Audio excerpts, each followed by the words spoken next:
అందరూ ఎలా ఉన్నారు? బాగున్నారా? నేనైతే చాలా బాగున్నానండి. కొంతమందికి బలపాలు తింటాం ఇష్టం ఉంటుంది, కొంతమందికి చాప్లీసులు తింటాం ఇష్టం ఉంటుంది, కొంతమందికి మట్టి వాసన చూడడం ఇష్టం, కొంతమందికి బియ్యం తింటాం ఇష్టం. నేను కూడా స్కూల్ డేస్లో ఉన్నప్పుడు బలపాలు తినేదాన్నండి.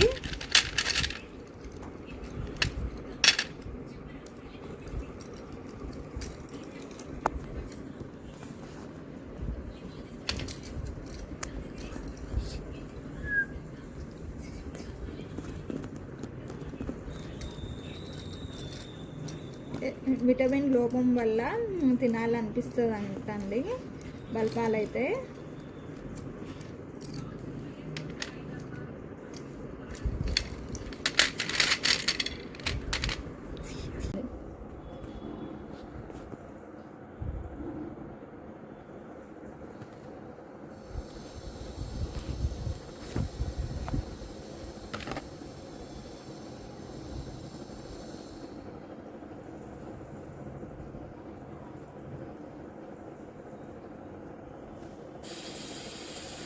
ఆ వీడియో నచ్చినట్టయితే లైక్ చేయండి, షేర్ చేయండి, సబ్స్క్రైబ్ చేయండి. Thank you for watching. Bye.